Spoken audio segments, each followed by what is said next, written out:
We're combining all the best old school wisdom with all the top new school methods to bring you the optimal way to coach and play the great game of baseball. This is the 80-20 Baseball Masterclass with Coach Bo. Welcome, everybody. Coach Bo here with you. Man, I'm fired up for this week's episode, and I got a couple reasons why. I'll share those with you here. This is our weekly getting together, coming out every Tuesday is a new episode here with the 80-20 Baseball. Big shout out to all the listeners out there. We got listeners in Canada, Australia, Denmark, France, Germany, the UK, Russia, Panama, Spain. Man, we got a couple from Panama. Maybe I should do a version in Spanish. My Spanish is pretty good. Not quite good enough to do this podcast, but maybe we'll do a Spanish version, like a SAP version without the button. We got Belgium, we got Ireland, we got the Netherlands here in the house. I looked at the stats the other day, and what really stood out was the amount of countries that were represented in the listener base, all of you that are listening. So this fires me up. I mean, baseball really is a worldwide sport and super popular in so many countries. I saw Australia is on there. I played with 3 Australians when I was in pro ball. Super cool guys, just really cool. I love their vibe. Had a good time playing with them, and they were really good players. Panama, if I'm not mistaken, Mariano Rivera is from Panama. Pretty sure Mariano Rivera, maybe the greatest relief pitcher of all time, is from Panama. Spain. I went to Spain on vacation about 20 years ago. Beautiful, just beautiful. There's a city in Spain called Ronda. Google it. It is the coolest thing. Google Ronda. You will see the images. It is pretty impressive how it's built. Ireland in the house. I'm like 70% Irish. Denmark, France, Germany, UK, Russia. We got Europe represented in the house. Belgium, the Netherlands. Loving it. Loving it. All right. Now, while I'd like to say, wow, this is a worldwide broadcast with the internet, that's really not a big deal. Insofar as back in, 30 years ago, if it was a worldwide broadcast, that was pretty impressive if you could get whatever channel to broadcast across the world. Of course, now with the internet, it's not such a big deal, but that is really cool to see listeners from all over. Of course, the United States is the vast majority of our listeners. About 85% of our listeners are in the United States. That makes sense, but it's really great to see the big numbers coming from all over. And in this episode, we're going to go all over with the topics. We're going to start first with hip angle for hitters. We're going to discuss hip angles. Now, this is a little difficult over a podcast episode, but we're going to talk about that. I got a book review for you right here in front of me, a wonderful book. I'm going to share that with you. Also, I am doing an interview later today. I have an interview slated with a mental game coach. I'm excited. We haven't really got into this with any of our interviews. We've talked pitching, we've talked teams, we've talked building a program, we've talked working with parents, we've talked tryouts, we've talked skills. We're getting into the mental game in this interview, and that should be coming out in a few weeks. If not next week, I'll start putting that out. I'm excited about this interview. We have not done an interview since the summer, and I'm excited to do an interview format. And last but not least, as this episode goes live, I will be flying back from the national championship game. Hopefully the weather cooperates. I know there's been a lot of things going on with planes and flights being canceled and the weather. I'm going out. As you listen to this, the game will actually have been yesterday. The national title game for college football. Nick Saban and Nick Saban's #1 protege are going at it. So when this goes live, you're going to know the results of that. But I'm going out to see Alabama, Georgia. Nick Saban, to me, is going to go down in the class of the very elite. We're going to look back 30 years from now, say, yeah, I watched Nick Saban in his prime. I watched Nick Saban throughout his career coach, and he'll go down. I truly believe he's going to go down in the class, if not already in the class of the John Woodens, which is the elite of all elite coaches. Now, I record this before the national title game, so if he ends up losing, as you listen to this, you'll know the score, you'll know the outcome. So if he lost the game, doesn't make him not a great coach. We've talked about that. All the great coaches lose. In fact, I saw a stat on John Wooden. John Wooden, all they talk about, it seems like, in the coaching community and all these things we hear about John Wooden really center around him winning like 10 national titles in 12 years and winning 78 straight games or some crazy number of games or 88 straight games. We hear about all the titles he won. Did you know he didn't win a title for like his first 15 or 16 seasons at UCLA? He didn't win a title for like a decade and a half. So keep that in mind. Put your ego in check when you're coaching. Just because you lose doesn't mean you're not a good coach. And with that said, I'm excited to head out and watch that. In fact, I'm going with my best friend. I have my brother as my best friend, but my best friend outside of my brother is a grade school friend all the way through high school and all the way through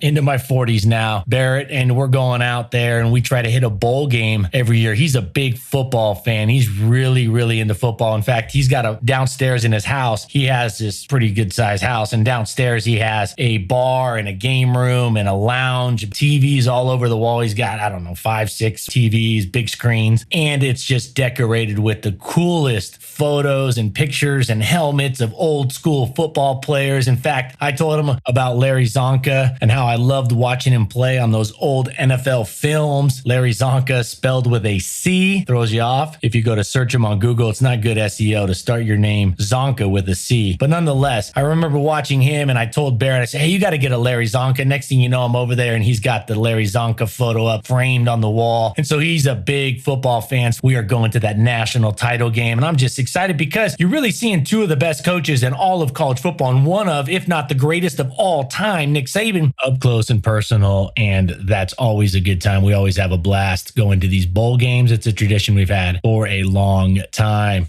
Hip angles for hitters. Hip angles for hitters. What I mean by hip angles is the angle of basically the thighs, of the quads, of the thighs, of the femur, which is a little harder to see the bone, but you can see the outline of the leg and the muscle in the thighs, and their spine. The angle with their legs or upper legs as it comes into the hip, and then their spine, their core. This is also known as the hip hinge, this torso bend. There's not an exact angle, I believe, that's perfect for each hitter, but what I recommend is going online and looking up hip hinge with hitters or hip angle with hitters, and you'll find what it'll look like. You'll find articles, you'll find illustrations, images that'll show essentially if you were doing a squat, it would be like the beginning of the squat. As you start to go down, typically your torso starts to lean forward a little, right? Most hitters, almost all hitters lean forward. Very rarely do you ever see a hitter that's torso is straight up and down, right? They're leaned over towards the plate a little bit, and that's good. There have been a lot of coaches that have had a lot of success teaching this and studying this hip angle, this torso angle, this hip hinge angle. And they found somewhere between 25 to 40 degrees is really a good angle there. Now, while I'm not an expert at this, what I'm trying to share with you and why I think this is important to understand, we don't want hitters to be severely bent over, hunched over with that acute angle at the hip. And we don't want a very open hip angle. We don't want our hitters standing straight up and down as they're getting ready or as they start their swing. Some hitters like to get in the box. They like to set up, take a deep breath, bats on the shoulder. For whatever reasons, they have this kind of relaxed state. They're standing a little more up and down. That's okay. But as the pitcher goes into his delivery, as that pitch is about to be released, it is good to be in an angle where it's closed off a little. That hip angle is 30 degrees, 35 degrees. Depends on the hitter. If they're not super strong with their core, then you might be a little cautious. And young players sometimes are a little weak in the core. You might be a little cautious to have them too far bent over, because what happens is when they go to swing, they shoot up with their upper half. Their torso shoots up and they go up quick, and then they got their swing going. So instead of really working towards the ball and working rotationally, now they're working backwards, almost away from the plate with some momentum. And that's not really a good place to be. You don't want a head that moves a lot. Good hitters have very quiet heads. Now, how do you keep the head quiet? I think you got to find a good hip angle. And this is really the big message here. You have to find a hip angle that hitters have a lot of success when they're at contact. So when they make contact, where are your hitters? Where's the alignment of their body? What's the angle between their hips, their legs, and their spine? What's the angle when they're making contact? And then I recommend trying to get your players in a position, a starting point, a starting position that's as close to that angle as possible. So there's less up and down, forward and back movement, and movement towards the pitch, towards the mound directionally. I'm going to put a few links in the show summary notes. I'll add a few links to some articles here that I have saved over the years that I think show you and kind of explain a little more in depth, because on a podcast, yeah, the podcast is great. I love a podcast. I love being able to listen to it in the car while you're doing something else. I love podcasts. Since they came out years ago, I've just been a huge podcast fan. I saw the value in podcasts. That's why I started a podcast, because I knew there was a lot of help and support that was needed in the youth baseball community specifically. And I knew podcasts were awesome. So I just combined the two to put put together this show that's been going for 112 episodes and running. But one limitation is trying to explain or show this. But nevertheless, I'll add a few links into the show summary that will give you a little bit more depth to this. The main message is, one, you like to set up your hitter at an angle, at a torso angle, at angles that are very similar to where they are at their best contact position, where they do the best, where they produce the most line drives, hard hit line drives. Where are they when they make contact? Where is your hitter at its best when he makes or she makes contact with the ball? This eliminates extra movement. This reduces extra wasted, leaked movement and power, momentum, etc. And as we wrap up this point, I think it's important to go and look at the great hitters. You know who did this great was Miguel Cabrera. Go look at Miguel Cabrera's hip angle. Look at his torso, his spine, his upper half in relation to his lower half, his legs. Look at that angle that he creates, and that's a good one to copy or at least replicate a little bit. Each hitter is going to be different. I get it. He's a big professional hitter. He's a full-grown man, but it gives you an idea what I'm talking about. Look at all the great hitters, and if you look at the commonalities amongst great hitters, they have certain hip angles. They're not too upright. They're not standing too upright, and they're not hunched over. There's a nice angle. It's like launch angle. There is a really good launch angle. If hitters could hit every ball really hard at like 15 degrees, at 20 degrees, if you could hit every ball hard at 15 degrees, man, oh man, that's ideal. But it doesn't necessarily have to be right at 15. You could hit good line drives that find holes in the infield at 5 degrees, and you can hit home runs at 30 degrees. You could hit balls in the gap at 30 degrees. And so the same thing goes with that hip torso, hip hinge angle for hitters. So youth coaches, just make sure your hitters aren't set up in a position that looks a lot different from the start of the swing to the end of the swing. Of course, the bat's going to come forward and their arms are going to be in different, their hands are going to be in different spots. I get it. The bat's going to move. There is movement. There's rotation, but they shouldn't be straight up and down as they start their swing, and they shouldn't be hunched over super far, hunched over a great deal as they start their swing. Also, what happens on both of these is you're going to have, the hitter is going to have to adjust going forward and backwards mid-swing, and you don't want hitters to move forward and backwards in relationship to the plate. In other words, perpendicular to the pitcher's mound, to the pitch. You want that momentum. You want the momentum and weight going towards the mound and rotationally. You want them rotating, sure, and you want that momentum going. You want them stepping towards, if they do have a step, most hitters do have a step, towards the pitcher's mound. You just don't want them leaking forward and backwards. In other words, towards the dugout on one side or towards the dugout behind them, towards the on-deck circle to either side. You don't want them leaking forward and backwards in relationship to the plate. Every hitter is going to have a little difference, a little uniqueness, just a little bit because of their muscles, their size, their age, their forearm strength, their mobility. Everybody's going to have a little nuance to that, but there are certain hip angles that work better within a certain range. And I recommend going and looking at the great hitters and looking at their hip angle and just using that as a reference point to see, are your hitters in that same range or close to it? All right, book review time. Once a month, I'm throwing out a book review. This is a book that I've read cover to cover. It's a book that I highly recommend. This one is called The Only Rule Is It Has to Work. The Only Rule Is It Has to Work, Our Wild Experiment Building a New Kind of Baseball Team by Ben Lindbergh and Sam Miller. Ben and Sam did a really good job of weaving a story together. You know, it doesn't really have a lot of finalization, a lot of conclusion in terms of their experiment working or not working, or what parts of the experiment worked perfectly or didn't work. So I want to throw that out there right now. But the book is very good for two things. One, it's a good story. I liked it. It wasn't a super climactic plot line. So if you're looking for that, you're probably better watching a movie or something of that nature. But the book, The Only Rule Is It Has to Work by Ben Lindbergh and Sam Miller. Subtitle is Our Wild Experiment Building a New Kind of Baseball Team. I recommend this book. Go read it. I don't want to get into it too much because I don't want to spoil the book, but really it's about testing new things. It's about testing new ideas, testing things that are out of the box, just to test them and see what happens. Testing them with a real baseball team out there in real games. It's essentially an experiment with a baseball team, and it's pretty wild, some of the stuff that they do, at least wild relative to old school baseball baseball mindset where everything needs to be exactly by the book. So I recommend reading that as a baseball coach because it's a good, easy read. Listen to the audiobook version if you want. But what the book does to help coaches, baseball coaches specifically, softball coaches, is it opens up a new way of thinking. It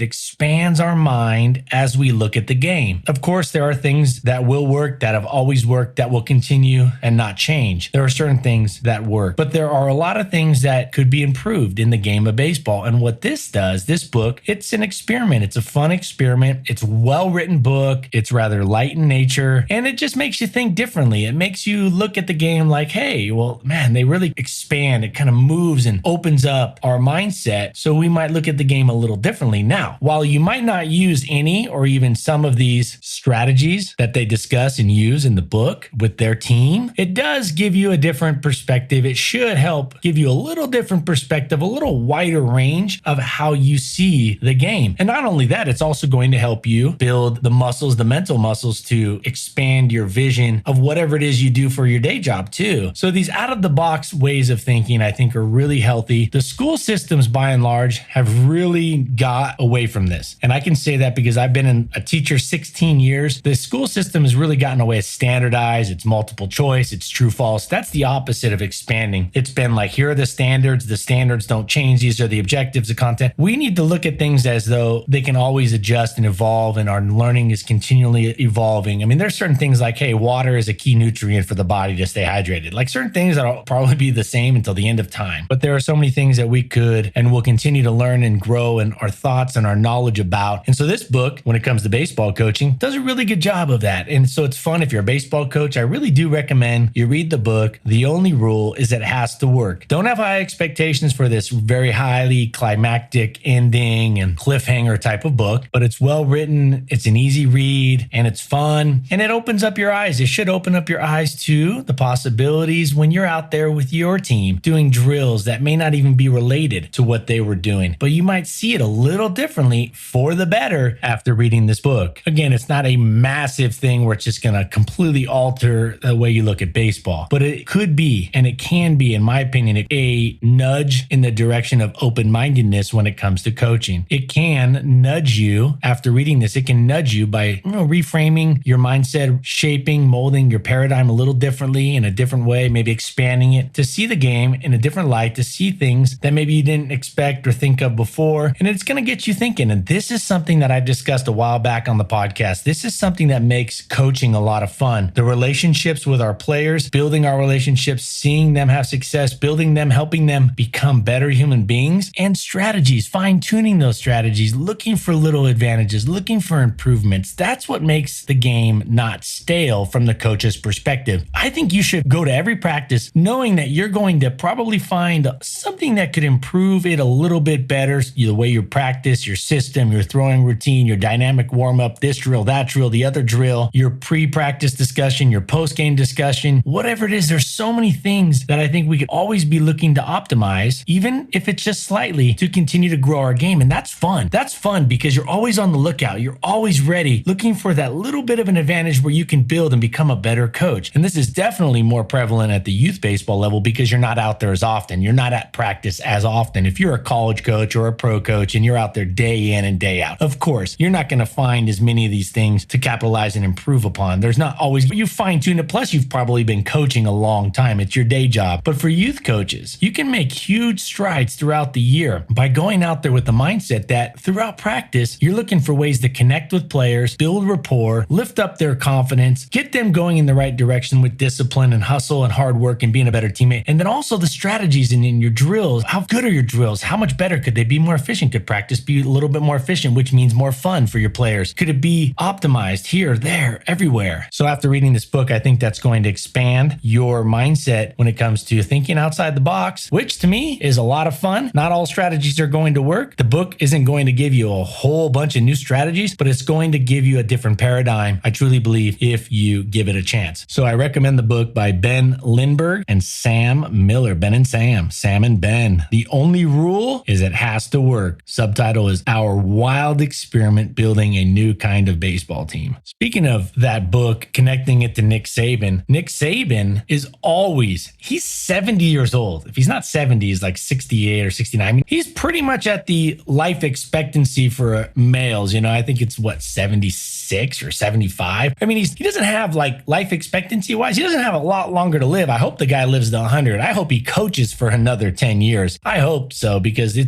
we are so blessed to be able to watch him as a coach, as coaches, to watch him coach, because he just does it so well. And it's just something where we'll be lucky to see this again in our lifetime. We probably will in some sport if we follow sports close enough. But this is something that is so unique and elite, his coaching and what he's accomplished and how far he's come, because he has improved every single day. The reason he's so good is because he doesn't just look to improve year to year. He doesn't look to improve month to month. Nick Saban, Coach Saban, looks to improve day to day. He's not looking for wholesale changes, not after 50 years in football as a coach, and not after all these years, and not after 70 years of living on this planet. Of course, he's not looking for wholesale changes, but he's not against them. He's not against them. Sometimes he does, but he's looking for those little adjustments, those little tinkerings that he can do to help his team, to help his practice, to help his system, and to help the players have more success. And as youth coaches,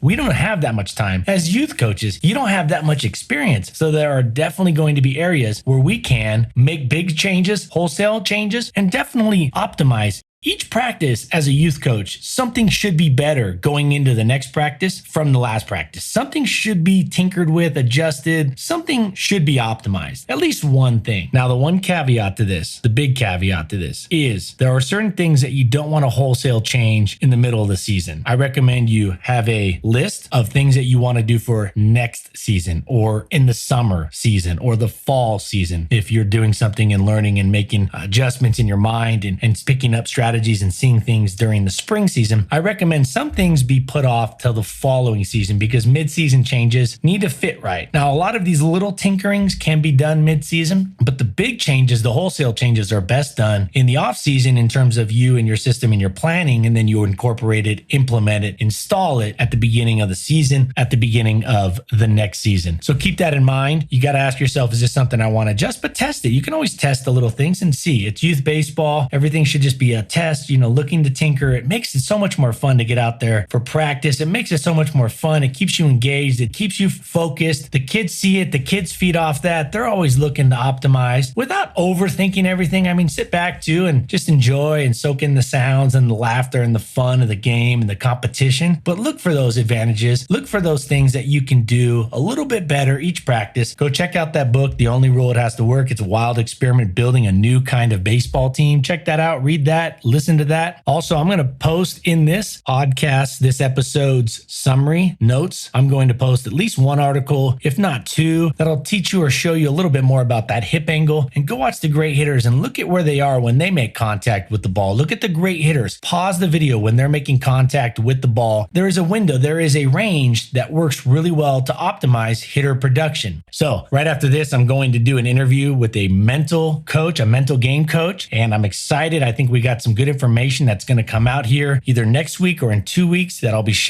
sharing out this episode, this interview. We'll probably break it into parts and roll it out over 2 or 3 episodes. But nevertheless, love being here with all of you. Take care of yourselves. Take care of your families, your friends. Take care of your health. A lot of people getting sick right now. Take care of yourself. Get your rest. Get your vitamins. Take care of yourself so you can be an energetic, healthy baseball coach as the season comes about. Can't wait to be back here with you next week. Until then, adios. This has been the 80/20 Baseball Masterclass. Take it to the field.